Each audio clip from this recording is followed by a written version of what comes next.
Hello friends, welcome back to my channel. Friends, I am Dr. Sonia Singh and you are seeing my YouTube channel. Friends, आज मैं आपके लिए बहुत ही special video लेकर आई हूँ। इस वीडियो में मैं आपको बताऊंगी कि बच्चे एग्ज़ाम्स में कैसे सक्सेस पा सकते हैं और मैं वो सारे रहस्य और टिप्स आपको बताऊंगी कि जिससे एग्ज़ाम में बच्चे 100% मार्क्स गेन कर सकते हैं और एग्ज़ाम हॉल में जाने से पहले उन्हें क्या क्या तैयारी करनी है और एग्ज़ाम हॉल में उन्हें कौन कौन से पॉइंट हैं जो याद रखने हैं।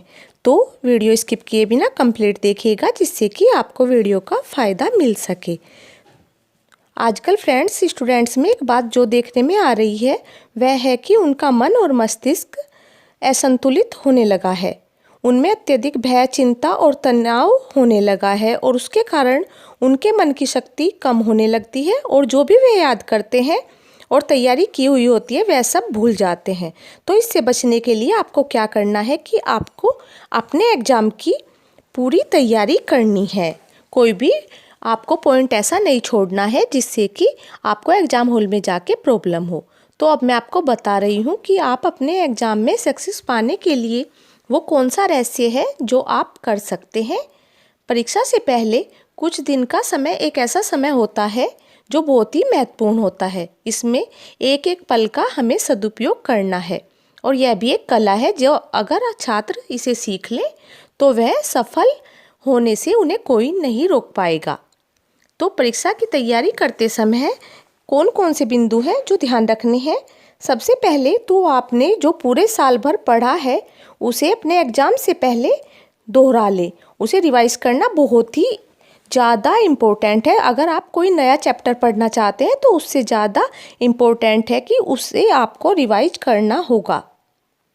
दूसरा पॉइंट है जो आपको ध्यान रखना होगा कि एग्ज़ाम से कुछ दिन पहले आप एक अपना टाइम टेबल बना लें।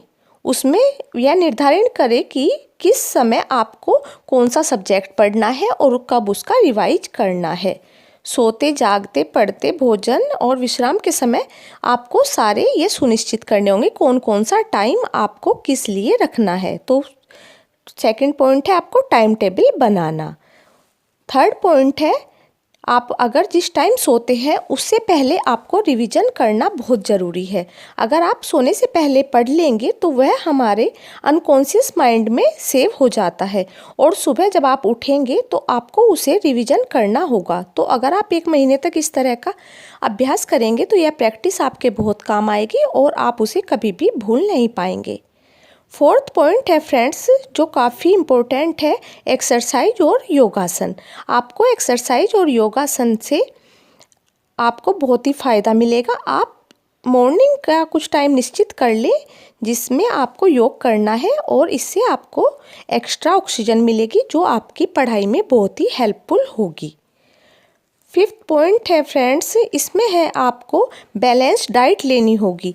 इसमें अगर शारीरिक रूप से कोई बच्चा कमज़ोर है और वह परीक्षा की तैयारी अच्छी तरह से नहीं कर पाएगा और अपने शरीर को एक एनर्जी भी नहीं दे पाएगा तो उसके लिए ज़रूरी है कि आप एक बैलेंस डाइट लें और उसे आप अपने डाइट पर आपको ध्यान रखना होगा और चाय, कॉफ़ी का ज़्यादा मात्रा में सेवन ना करें।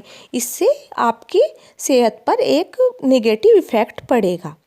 6 पॉइंट है इसमें आपको अपनी पॉजिटिव सोच रखनी होगी। अगर आप अपनी सोच पॉजिटिव रखेंगे और निगेटिविटी को निकाल देंगे तो आपको सफल होने से कोई नहीं रोक पाएगा। आपको यह सोचना होगा कि मैं यह करके दिखाऊंगा और अगर आप ये सोचेंगे मैं यह नहीं कर सकता हूँ तो ये आपके लिए बहुत ही हानिकारक हो सकता है। तो इसलिए आपको अपनी सोच पॉजिटिव रखनी होगी।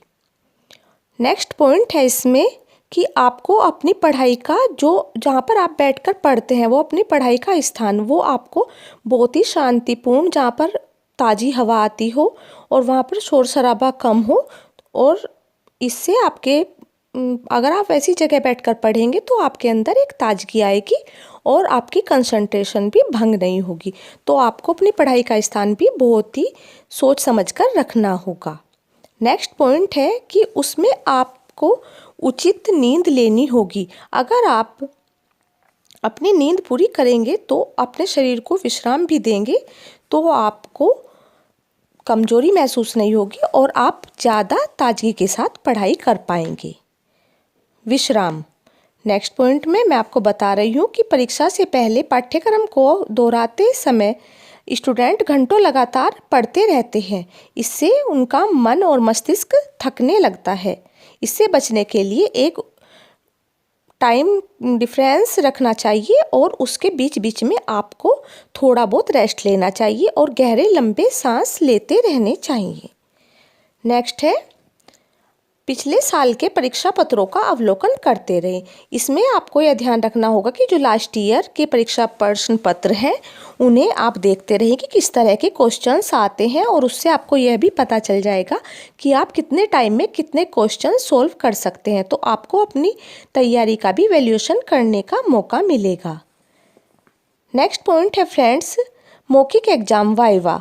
मौखिक एग्जाम में सबसे मेनली होता है कि आपके कॉन्फिडेंस का इवैल्यूएशन किया जाता है।